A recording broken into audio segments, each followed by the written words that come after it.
afternoon, everybody. So glad to see you all here. Nice warm summer's day in the holy city of Jerusalem. Let's start by just reviewing our three cardinal principles, since we're dealing with astrology, which can indeed be misconstrued. The three basic principles are the constellations are just stars. They align in the heavens from our point of view and at our particular point in time, and also with our cultural background to form a picture. Looking at or focusing on something like a particular constellation is just to help us understand different things. What we're doing here is not prescriptive. You will not get advice for which career to follow, who to marry or who to not marry. We're going to see very dramatically in the text that we're going to be looking at today that this type of discussion in the writings of the early Hasidic rabbis helps us understand ourselves, helps us understand the time of year, helps us live better. And we are talking 100% about the Hebrew months. That's the biggest shift in the way you have to look at things regarding this whole subject. All right. The title for today is the month of Tishrei, or the month of Tishrei, first month of the Jewish year in Kabbalistic and Hasidic astrology. Right? That sounds like a really, really serious topic. But you're going to see that it is really just straightforward, practical advice. By way of introduction, we're going to be focusing on the writings of Rabbi Mordechai Yosef Lehner, the first Rebbe of Ishbitz Radzin. He is known as the Ishbitzer Rebbe because of the town that he lived in. Let's see, 1801 to 1854. And there's a certain amount you can read up on Wikipedia about him. Very, very, very influential teacher. His book has consistently been in print. And the things that you have to realize are, number one, the translation here is my own. If you're watching this on YouTube, you'd like a copy, send us a note via the website and we'll happily send you out a PDF of all of this. The translation is entirely my own. And we're looking at texts that are not organized the way we expect to have books organized today. Right? I'm thinking of, for example, Rabbi Yosef Rimon's books, especially the one on Shmita, on the 7th year. I cannot say I read this book from beginning to end, but there was an introduction, there was a summary, there are bulleted charts, colors, pictures, and you know exactly where everything is. Here in the type of books that we're looking at, it's not organized quite so well. There are indexes that have been produced after the fact that are somewhat helpful. And here in the Mea Shiloach of Rav Mordechai Yosef, we are at either an advantage or a disadvantage in that the book contains the collected recollections of the Torah lectures given by the Rebbe, put together several years after his death. So you've got the Coles notes on this, or I think in America they call them Cliff's notes. The lecture, the class must have gone on for an hour or two or three or more, but you're going to end up with a page or two at most. I think the longest of the pieces in the whole book is about 2 pages long. So we're looking at a very, very highly concentrated text. On the other hand, it's short, so we can actually get our teeth into it and we can get through it relatively quickly.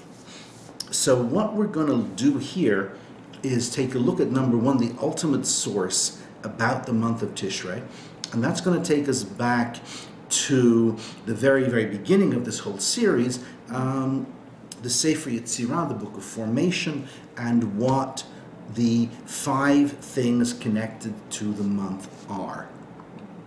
We're then going to zip into our favorite book, and we've been consistently learning the Mea Shiloach here. And we're going to look at a couple of the things that are quite interesting from our sort of contemporary perspective, that are not in the Sefer Yetzirah, that are not discussed all that much in the writings of the Kabbalists, but are as follows. Number one is the precious stone, or the semi-precious stone that connects with each of the months. And number 2 is the name of the leader of the tribe as given to us in the book of Numbers, Sefer Bamidbar, chapter 1. Right? So these are things that are a little bit off the radar in terms of generally talking about the month, because as we'll see in a moment, you've got 5 things that we've got listed in the book of formation, tons of things to say about that, and then we've got the issue of the tribes that connect, right? So again, one of the basic introductory points that you need to be very, very aware of when you're reading the Hasidic rabbis is everything is parallel. You've got to see that there is as little difference between things as possible, and that every time there's something with 12 in it, it's going to be something to do with the 12 months of the year, right? And also that it's a level playing field. Those of us who've been studying Torah for a while, we tend to have a hierarchy in terms of what's an important source for information. The Bible is at the top. The Talmud is pretty close. Midrash, maybe not as close. Texts in the prayer book, well, these are from the Middle Ages and much later than all of these, similar holy writings.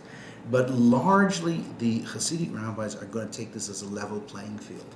That pretty much everything is going to be connected and can be mixed up together. So you've got a big mashup here.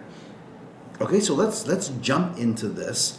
And what we're looking for is not a prescription, but a description of the things that are there in this particular month of the year. And we're not talking about the current month, we're talking about Tishrei, the month that is going to start in under 4 weeks, right? So Rosh Hashanah is the biggie, and we're going to have Rosh Hashanah, Yom Kippur, Sukkot, so we're probably not going to have so many of our classes going. But it's an important month of the year, and it's extremely important to get our minds into what the power of this month is and what is there for us to use, right? Fundamental point that we've said over and over again, that once we determine what is a useful and valuable factor of a particular month, it is there to be used or let it use us. Right? Because as we know, there are things out there in this world that can be used one way or the other, for good and for not so good. And if you just let it slide and you just let it go, you can spend your time being drawn along by the current, or you can use the current to move yourself forward. Right? And any sort of metaphor like that works perfectly well. So I've done my best to translate this and to write it out as clearly as I possibly can. I know there are some significant spelling mistakes, and you will bear with me on that, because even with spell checkers and the like, it's a little bit less than perfect. I want to draw your attention to page number 3, which is simply a cut and paste from the templeinstitute.org, and we're going to be looking at the stones that are on the plate of the high priest, each one of them representing one of the tribes. Right, so we're going to get into this, but this is background information. The Temple Institute website says there are 30 contenders for 12 stones, and it's really, really difficult for us to know exactly what each one is, but there is a list here. He is not exactly lined, or they are not exactly lined up to the translations that I've used, because I've taken from other sources. We're going to be looking at the tribes of Joseph and the tribes of Benjamin. Onyx and opal, I have got here in my translation, onyx and jasper. So there are an enormous amount of factors. You just don't know what a particular valuable or semi-valuable stone is called in different cultures. Right? Different places in the world call these things by different names. And also, regarding the colors of the actual stones, they vary. We look at, for example, a diamond, and we know that a diamond is supposed to be white and clear and shiny, but there are red diamonds and there are blue diamonds, and it varies according to the mineral composition of the various items. This is not something I'm particularly familiar with, but I know I've got a wedding ring that's made of 3 different colors of gold, and these are naturally occurring variations. These are not dyes that are put into it. So the actual colors, black and a stone possessing all colors, are going to be the ones that we're looking at. And that, again, according to the Temple Institute, the actual colors are certain, but the 12 most representative names we have chosen for the purpose of listing them. It's not carved in stone, it's not set completely that these are the actual stones. Nonetheless, you've got to get into the idea of, well, do stones have a particular power or force to them? Maybe they do. Maybe there is something within a particular type of crystal, and there's this whole world of this sort of thing out there. But here we're looking at what it represents and what it teaches us. We're not terribly interested in what a particular stone can do for me.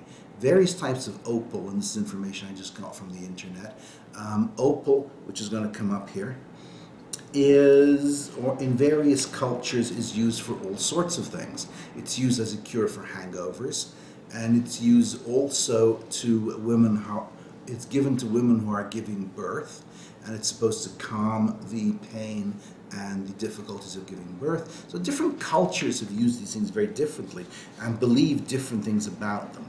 We're going to be looking at entirely Torah sources, text, and resources that are going to try and tell us what the individual stones represent, and then connect them here with the names of the leaders of the tribe and a particular purpose. Right? The Torah tells us in Exodus and actually in Numbers chapter 1 which of the tribe's leaders are listed. So you've got to ask the question, what on earth do we need to know their names for? They're people that don't have an enormous amount of significance in later biblical stories, but we're told their names, so there's something to be learned from the names. Okay, let's just jump right into this. Very first paragraph is the Sefer Yetzirah, chapter 5, verse number 9, paragraph 9, that God made the letter Lamed king over intimacy. Tashmish is obviously sexual relations.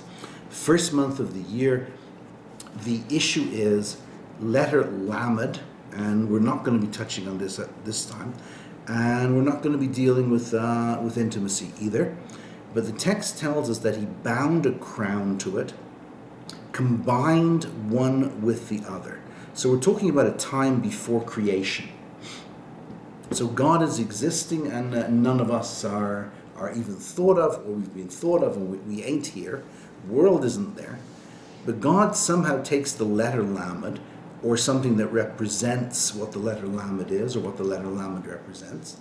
And this is a huge discussion in the commentaries on the Sefer Yetzirah. What does it mean, a letter Lamed, when there's nothing to write a letter Lamed on?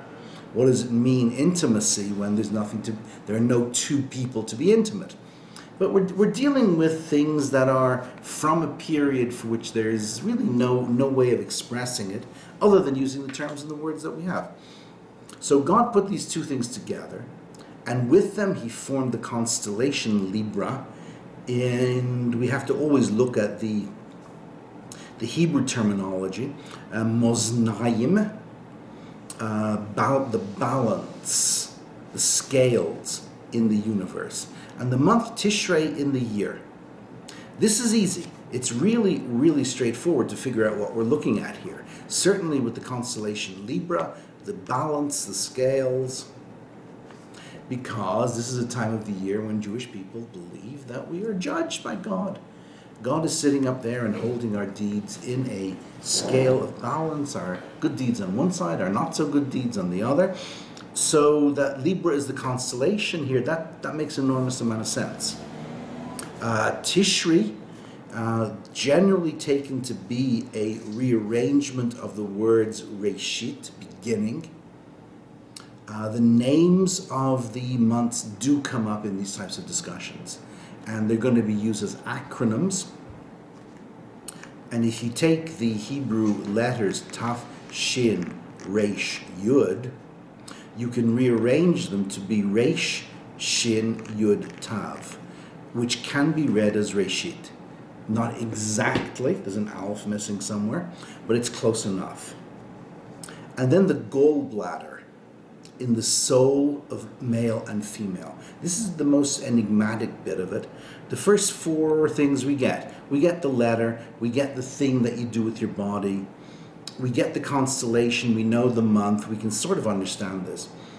But what the Sefer Yetzirah is talking about when it says Mara, the gallbladder, in the nefesh, in the soul, which I can only translate as soul, Zachar u'Nekeva, male and female.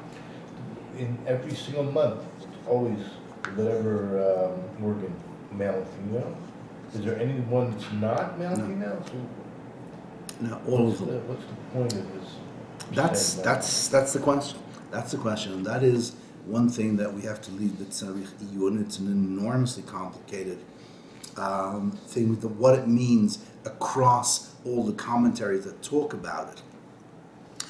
The translations here, this is Rabbi Aryeh Kaplan, calls them Shneim Asar Manhigim Nefesh Zachar U'Nekeva. This is going back a couple of paragraphs just before where he starts listing all the months.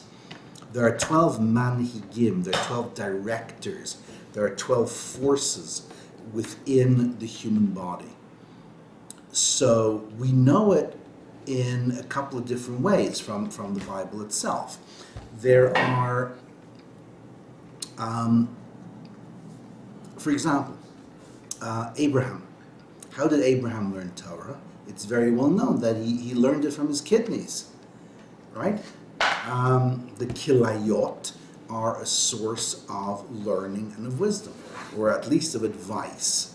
And then there's a left kidney and there's a right kidney, because we each have two of them, right? Is there such a thing as a negative piece of advice or positive? That's, again, a technical detail.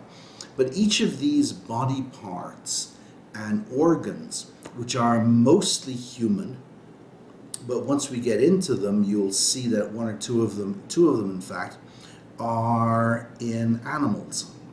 Again, by matching the terminology of the Sefer Yetzirah to the terminology that we know from the Talmud and from law texts, right? So each of these, independent of whether we are a man or a woman, we'll take a look. Let's take a look. This is chapter 5, paragraph 6 in the Sefer Yetzirah, which I haven't reproduced for you, that there are 12 directors in the soul, male and female, the two hands, the 2 feet. And these are going to be very, very easy to understand what they're talking about. Why is this the month of the right hand and the next month is the month of the left foot? Right? There's going to be different things, there's going to be different drashot that we can pull out of it. The 2 kidneys, right? Different types of wisdom, the gallbladder. The gallbladder is generally taken to be a source of bitterness. It's called in Hebrew a mara, which means literally bitter, and it is the source of depression.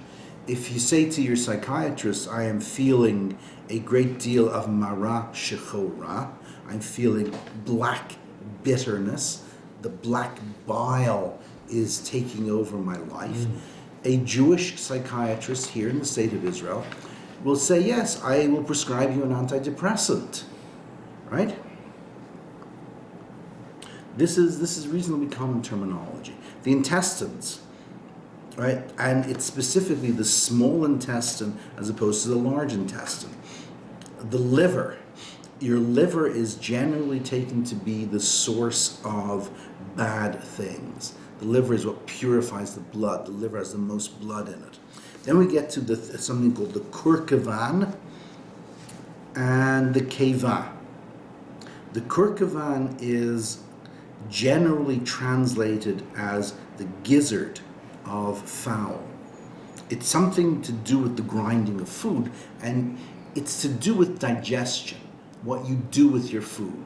You take things in, it's ground up inside you, and then it's expelled. So the month that has that is going to be talking about this sort of stuff. Then you have the keva, which is the fourth stomach of the cow. Otherwise, it's the stomach of the human being because we have just one stomach. Other opinions say it's the esophagus, small intestine. Some say it is the appendix. Right? So as we get through the months, we're going to come to all of these, and you're going to see that these are just standard, classic assignments of emotions, of ways of doing things that are connected with parts of your body. When it says right hand or stomach or left foot, it's not necessarily talking about your literal right hand or your literal stomach. We're talking about a process that you can understand by looking at what my right hand does as opposed to my left hand, assuming you're right-handed, right? And no disrespect to the left-handed among us, right? So the whole point that I have to keep pushing is we're here to try and get some understanding out of all of this and to make sense of our lives and to make sense of this particular month that we're going to go into. So if you can open up a Chumash, if you have a Bible in front of you, hopefully we have at least one or two here. And if you have one for me, I'd be very happy.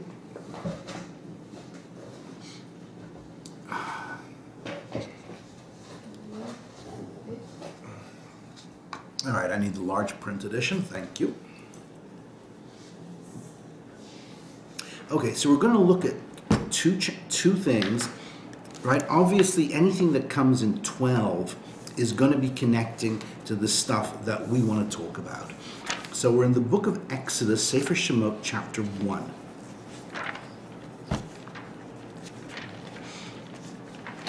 Okay, here we go. Yeah, those of us who are all on art scroll books, we should, yeah, we're all on art scroll books here. We should all be on the same sort of page. Right? Exodus, Shemot, chapter 1, verse 1. There are actually 16 times where the tribes of Israel are listed, and they're not all the same. So the assignment of the tribe to the month is going to be different according to whether we're following Exodus chapter 1 or Numbers chapter 1. And the general division and breakdown with this is one is going to be the Gra version, the Gaon of Vilna version of the Sefer Yetzirah, and the other is going to be the version of Rav Saadia Gaon. Right? Again, technicalities that you don't have to worry too much about. But what this does give us is, number one, 2 months, or rather 2 tribes for each month, right? And in our case, we're going to end up with 3 tribes for our particular month, because one of them is going to be Joseph, who moves aside, and that's other. Well, we'll see how it works.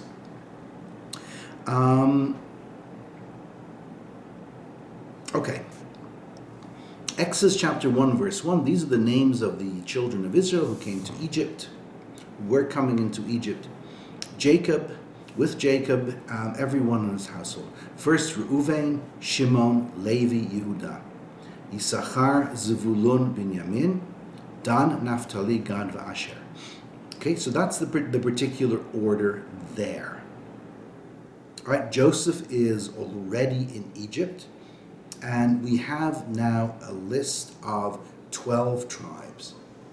Exactly as they are, the men themselves, and they are 12 brothers, right? Moving ahead to Numbers chapter 1, Sefer Bamidbar.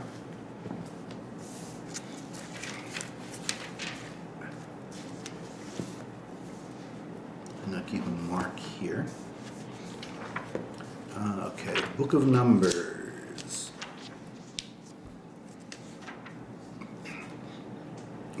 a stone edition of the Chumash here, so we are, right, yeah, 726, if you have a stone edition just of the Chumash.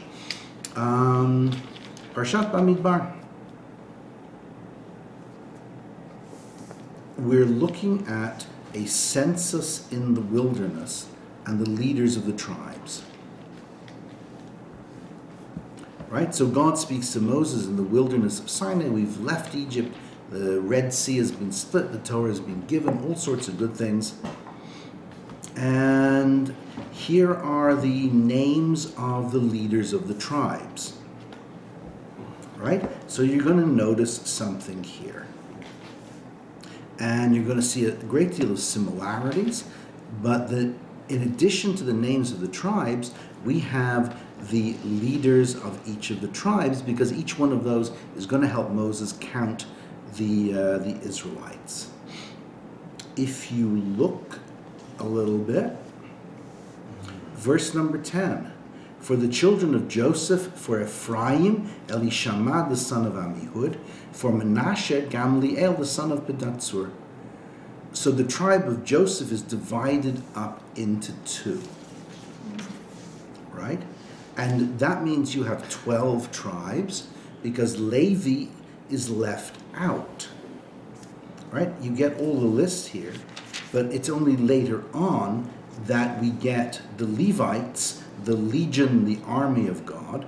And if you look at verse number 27, the Levites, according to their fathers' tribes, were not counted among them, right? So they have a separate census. And if you look at chapter 2, you can do this reading all by yourselves. These are the way the tribes are set up, and the encampments of the various tribes. And again, the leaders' names are there. And each of the tribes is divided up into threes, and they go on each side of the tent of meeting, the Ohel Moed, the Mishkan. Okay? And here again we have, if you look at chapter 2, verse 18, the banner of the camp of Ephraim. Right? The tribe of Menashe. These are two separate tribes altogether, and Levi is left out of this. Right? Look at Exodus. Go back to chapter 28 in the book of Exodus, because we're going to be dealing with this, and we're looking at the various things in the temple, or rather in the Mishkan, in the portable sanctuary that the Israelites were using. So it's a little bit in. One of the things that they made for the high priest was called a choshen, a breastplate which was placed on the ephod. And this is something we spent quite a bit of time with going back a few weeks. And if you look at Exodus 28:15, you shall make a breastplate of judgment of a woven design. In reality, it was not a plate, right? We see this thing represented on the front of a Torah scroll quite often, and today it's a representation of what was, and it's made of metal or silver today. But this was actually woven. It was made of gold, turquoise, purple, and scarlet wool and linen, twisted together. Square shall it be folded, etc., etc. You shall fill it with stone mounting. 4 rows of stone. And I'm looking here in the Art Scroll edition, and they have simply not translated the stones' names into English at all. They've simply translated them.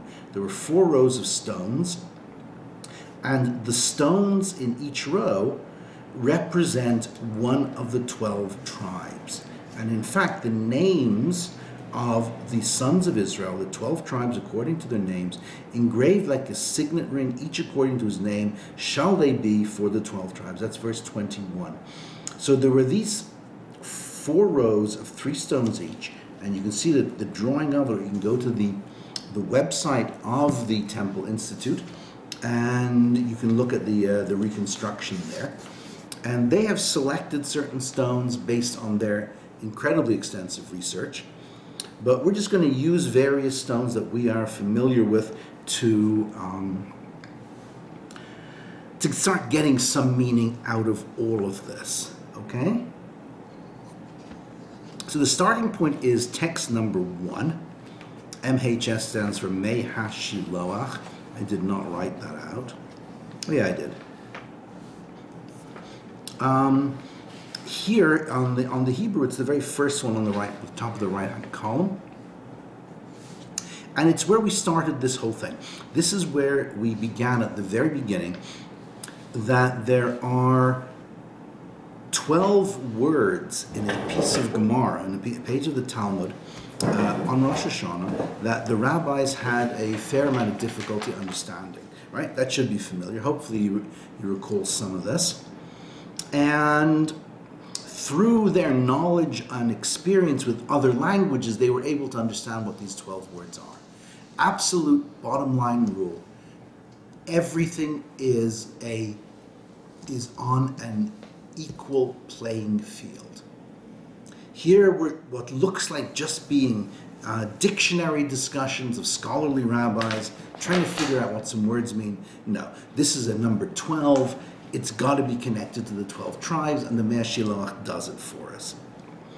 Right? So the Mishnah teaches us, Rabbi Yosef proves from a verse that the horn of a ram is called a keren. What's the point here? You can only use something called a keren, a horn, to blow the shofar on Rosh Hashanah. So how do we know that, for example, a yovel, when we're referring to a verse in Joshua, refers to the horn of a ram? Rabbi Akiva said, I went to Arabia, I heard a ram called the yovla, which would be the yovel. And from this we can infer that the meaning of the term yovel in the related language of Hebrew is exactly the same. So they're talking about coincidences of language and understanding what one word means from another across languages, which is standard, classic, scholarly methodology for understanding a word that we don't know. We look at a similar language. We look at Arabic in this particular case, or Aramaic, or whatever it happens to be. And we say there's a similar sounding word over there, similar looking word, and we know what it means, right? We're not concerned with that at all, what they're dealing with. But what we're getting to is the yovel, the trumpet that is sounded, number 1, in the Jubilee year to free the slaves, and the shofar of redemption at the arrival of the Messiah. Go home and read Joshua chapter 6, right? Because this is the siege of Jericho. And there's a whole layer of meaning and reference here. I'm guessing what the Ishbitzer Rebbe was getting at, because all I have is this handful of lines here. But why would we bring in this Gemara? Why would we bring in this picture of the siege of Jericho? Right? Going back to the book of Joshua, right? You're all familiar with this story, yeah. Right? Joshua leads the Jewish people into the promised land, and they have cities that they conquer. The cities that they don't have to conquer, they surrender. And Jericho in rabbinic literature, in Midrashim, is a city of black magic. Jericho is a city that is not defeated by normal means. Right? This is really, really interesting stuff. We did a course going back a year or two of radical and ridiculous readings from various sources, and this was one of them. Jericho's walls were maintained by black magic. It's something straight out of Harry Potter, right? That you need to have the right spell, the right combination of things, and that none of the weapons of the time could have defeated it. So they walk around the city 7 times. They blow the shofar so many times. They shout and cry out. It is a spiritual encounter, right, between the forces of evil that are represented by what is already there and the forces of good. So what's the shofar about? The shofar is about putting down the dark wizards, right? Let's stick with Harry Potter, right? My kids grew up with this, so We're steeped in the Potter lore, right? The shofar represents an enormous amount of things.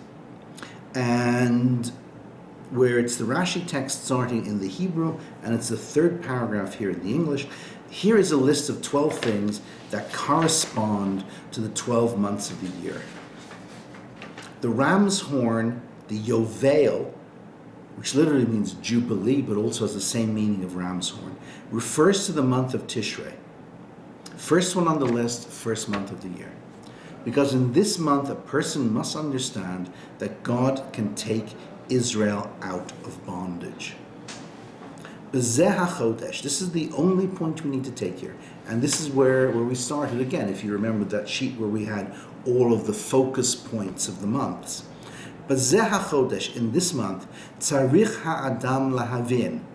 It is necessary for a person to believe, to understand that God can bring Israel, I think meaning the individual Jewish person and the nation as a whole, l'cheirut olam. That God gets you out of jail. God hands you the get out of jail free card. Ulehorot lahem ki lo hayu mishubadim me'olam. That no matter what bondage, no matter what slavery you were in, no matter how terrible the last year has been, because you cannot escape the difficulties that you've been having, whatever it is. My failure to get up in the morning to go daven with a minyan, take it, pick on myself, right? My inability to focus when I'm attending a Torah class.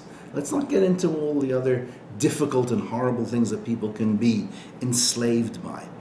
The month of Tishrei has at its core the notion, the power of you were never really enslaved at all. V'lo mashal alehem me'olam. No one ruled over you at all. Rak hu levado. The only one who is actually in charge is God all the time. The door to your prison cell has always been open. The key is not even needed. You can walk out. Right? So that's where we began quite a few weeks back with what's the focus of this month. We go into the month of Tishrei, the month of Rosh Hashanah, where we make God a king. We enthrone God. We start this whole process of repentance and of review of our life. And this is what we do in the present month, in the month of Elul. And then we come to Yom Kippur. We come to the Day of Atonement, where we ask God to forgive us for our sins. And then Sukkot, which can deal with a lot of things like God's protection on our journey through life. We're looking at a month where God is setting us up for success in everything that we do, including those things that appear to us as failures. That's a very, very hard lesson to take. It's very difficult to understand if you're feeling down, if you're sick, if you're unemployed, if you have a strong desire to learn about Torah, but you fall asleep every time you start listening to a class or you open a book. What's going on, right? The ultimate point is you're being set up for good. You're never, ever being set up to fail. And the things that you think are holding you back are things that are holding you back, so you're going to be even better after you overcome them and walk away from them. Okay, let's take a look at the stones. The issue with the stones here is that there are two tribes that line up with the months of the year. Right? Each year has two tribes. One of them is Joseph with regard to Tishrei, and the other is Benjamin. Right? So I can look at my nice little chart. Yeah, we're on the very bottom of the second. In the bottom of the page, and also if you want to look back at page number 3. All right, and I'm looking in my copy of the Sefer Yetzirah, where we have bunches of charts of all of these things. The tribes that line up are Joseph and Benjamin. And our task is going to be to see what this all has in common. We're not going to look at the name of the tribes themselves and the progenitors of the tribes, because one of the things you can do is go and look at the birth story of the tribes. And that's actually a piece of reading you can do yourself without any of this. When their mothers give birth to them, Joseph and Benjamin, right? They are both the children of Rachel, right? And what does she call them and why? And this is not rocket science in terms of reading, right? A little bit of Bible reading, handful of lines, and you'll see there are factors there. We're looking here at the stones on the choshen, on the breastplate of the high priest. I did this one first. I have no idea why. Yeah, because it comes in order. This comes first in the book. Right, so it's the bottom paragraph on the first page, and it's the bottom couple of paragraphs on the right-hand column on the Hebrew text. Right, so I've put in here Exodus 28:15. You should make a choshen of judgment, the work of a master weaver, etc., etc. And we are now here in row number 4. There are other ways of lining them up, and again, this speaks to the complexity of the whole thing, but it also speaks to the complexity of human beings, right? It's not one size fits all. You look at what we might call general astrology. Here you are born in the month of, we're looking at Libra, Moznayim. That means you're a certain type of person. End of story. Here, there are a lot of different choices, and there are a lot of things to look at, and there's a lot of meanings, but the meanings do correspond and overlap to a very significant degree. And our task is to say, whoa, this is talking about me. This is what I really need to be feeling going into this month, right? When we go into the month of Tishrei in 4 weeks' time, and it's Rosh Hashanah, what power is there in time itself that God has put there for me to use?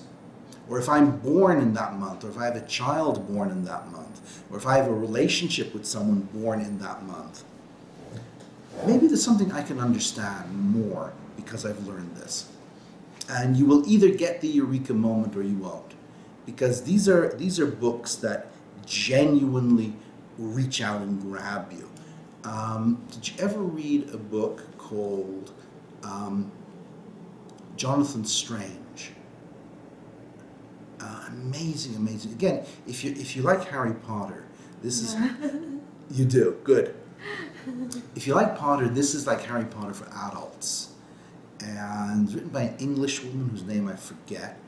And it reads as a history book with footnotes of the wars with Napoleon, but being fought with magic against the background of the revival of magic in England.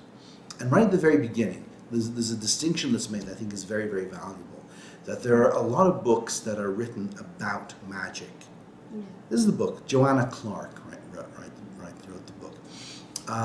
There are a lot of books that are written about magic, but then there's a limited number of books that are in themselves magical. And that's an important distinction. When you open up most of the writings of the great Hasidic rabbis, you're looking at books that are themselves magical. You're looking at a window, an opening into the spiritual world, into God's universe, and there's a hand that comes out and grabs you and tells you something.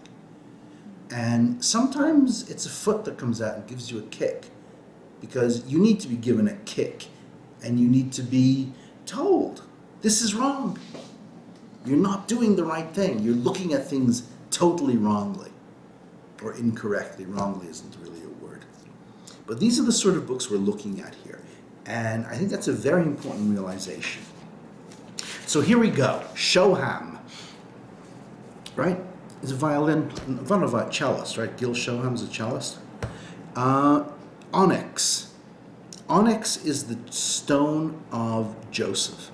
On the breastplate of the high priest, the onyx stone had the name of Yosef on it. Onyx is love, he says. Shoham hu ahava. It's basically an assertion that you have to take, but he's going to give you proof of that. Kemoshe nitba'er. We've already explained this in the book of Genesis, chapter 2, verse 12, and if you have some time, you can look this up. It's the verse about the Garden of Eden and the rivers that go forth from the Garden of Eden. How do we know that Shoham onyx refers to love? Because it goes to a certain land where there is bedolach, where there is crystal, and there is onyx stone. Let's look up the verse. I think it's worth taking a minute and looking at this. Genesis 2:12, because it's going to say something very, very specific. And this is where he is getting the notion that onyx, shoham, equals love. And not just love, but intense love and unequivocal love that is reciprocated and between God and people. Okay, I assume I have this right. Yep.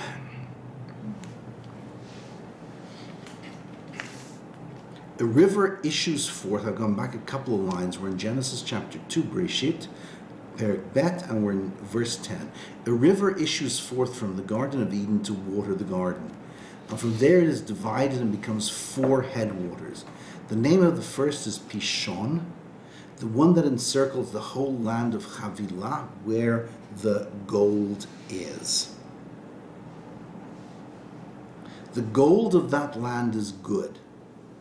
Bedolach is there, the Art Scroll translation is being consistent, and the Shoham stone as well.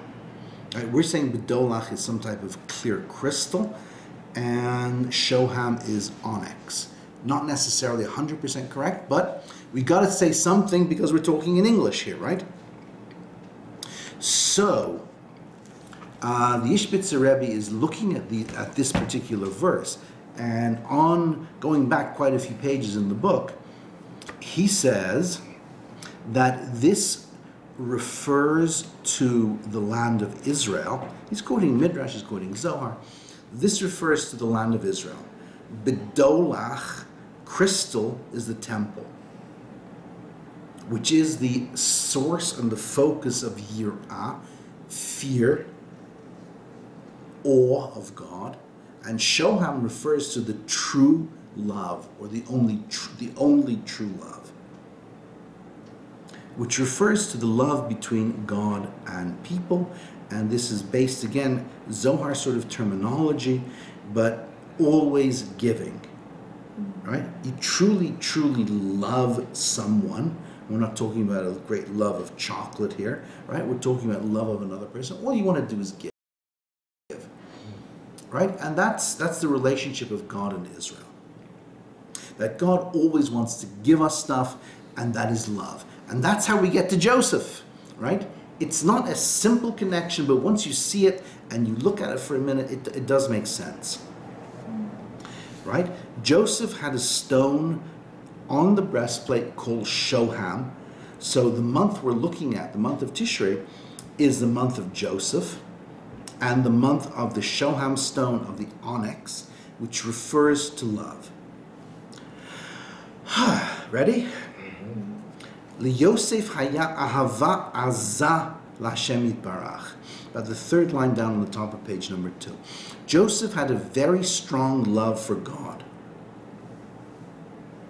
to the point where it was very easy for him to give up all the desires of this world because of his love of God. What are we talking about here? Joseph and the wife of Potiphar. Right? Again, you've got to go back and read this whole story. Right? Joseph is sold as a slave into Egypt, and he gets out of jail at some point, and he becomes a more senior slave in the house of a man called Potiphar. And in the text, clearly in the Torah, Mrs. Potiphar throws herself at Joseph, and he resists, right? And he resists. So he is the paradigm of overcoming this type of desire. But how did he do it? Right? He could have done that thing. He could have got into bed with Mrs. Potiphar and probably gotten away with it. Right? How did he do this? He got away with this. He got out of this particular situation because of his incredible love of God. Machmat yir'ah lo haya lachol amod me'atzmo mehama'aseh. Because if he had only got a real fear of God, he would not have been able to withstand the test. Right? The ultimate test comes. Someone offers you $1 million to do something in cash right now that you're not supposed to do. Right? Whatever it happens to be. If you are only afraid of God watching you, if you're only afraid of the repercussions, then you're going to say, well, I'll take the $1 million. But if you have this incredible love where you want this reciprocal relationship with God, then you're going to say, it's not worth it to me. It's totally not worth it to me to destroy this relationship. We learn in the Talmud and in Darim, when the evil inclination takes charge, no one remembers the good inclination. Because of this great love that Joseph had for God, God did him a favor. God showed Joseph demut diukno shel aviv. God showed Joseph the image of his father Jacob. At that particular moment, when Mrs. Potiphar was tempting him the most, he saw his dad's face, right? And we're going to assume that these two had a very good relationship, right? Not everybody gets along quite so well with their father or considers a parent to be an inspiration, but here, definitely. And and God also said to him at that point, your name is going to be on the stones of the high priest, and you're going to have this in your past. Either you're going to lose the privilege of getting your name there, or it's going to be an incredibly bad association that people will look at you and say, ugh, he doesn't deserve this honor. Right? Joseph, love of God, which God returns. We now have to move to the next stone. We've got two stones here, right? And this is an interesting one, and we're going to have to see how these two things connect. The second stone is the stone of the tribe of Benjamin, right? When we're going to talk about the tribes themselves, there are going to be 3 tribes for the month. But here we're only looking at 2 stones. The stone assigned to the tribe of Benjamin on the Choshen is the Yashfei. And I think I've written it out with the jasper, right? Jasper. Again, the names are not 100% certain. But if we look at, I did put this somewhere. Here we go. If we look at the list, after onyx, opal, a stone possessing all colors. It does. It has all these little shiny colors. So does onyx, by the way. And so does jasper, although jasper tends to be predominantly green. Right? Again, what was that particular stone they had a couple of thousand years ago? And the one that they picked out then, assumingly with divine inspiration, right? This is all the work of Bezalel and Aholiav, the architects and designers, and we assume there's a fair amount of God's direction over there. Go buy this stone, or go dig up this particular stone.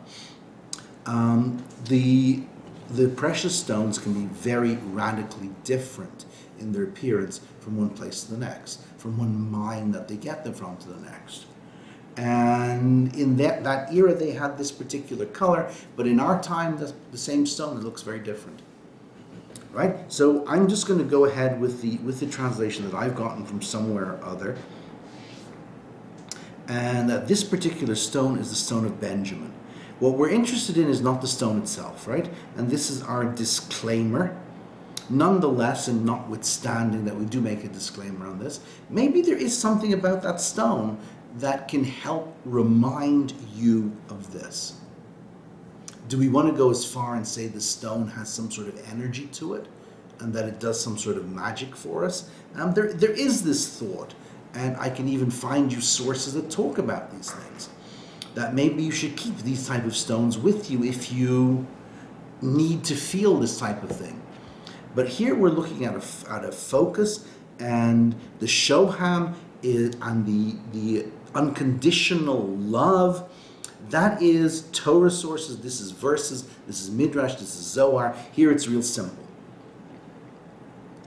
The stone is called a yashfeh because it has a mouth. The word divides up yud shin pei hey.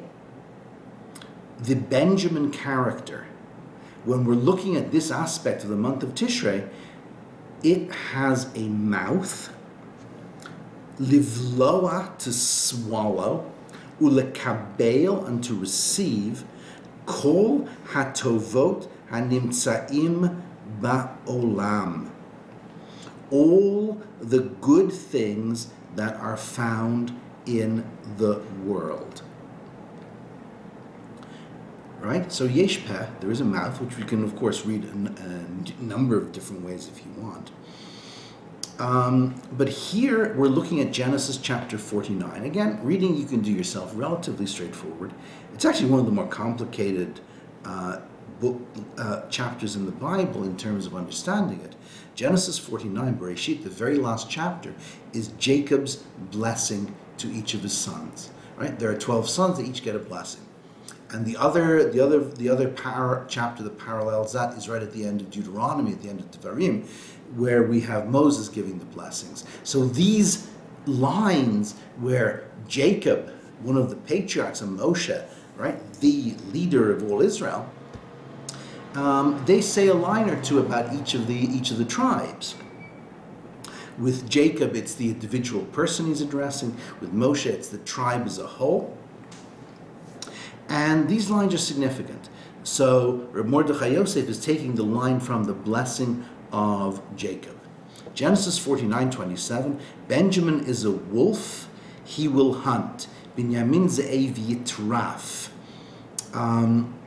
Taraf is literally to tear apart, right? If you watch your National Geographic specials, you see the wolves and the lions ripping their prey to pieces, right? Not the sort of TV shows that I like to watch, but you know, I like sci-fi shows. Helps me understand Kabbalah and Zohar. Benjamin is a wolf, he will hunt, he will tear apart the prey. In the morning he will devour, and the evening he will divide the spoil. The thing that Benjamin does, and we're going to see that there's more to this, is go out, take things from outside the camp, and devour them. We're going to see that there is an additional aspect to this, but this is going to take us a little bit of time to get to. This is Rabbi Mordechai Yosef explaining it, and I somehow or other cut this off in the Hebrew, but it's here in the English. The good things that are found among the nations, the Benjamin character has the power to collect, gather, and internalize, receive. He looks to the good of all the nations and brings that into Israel. Benjamin's job, in the broadest sense, and we're not necessarily just talking about the tribe, is to take stuff that is found out there in the world, look at it and say, do I want this? Do I not want this? To sift and select. We're gonna analyze this a little bit more and bring it into more into more clear the next time. But the question that I want to finish with here is,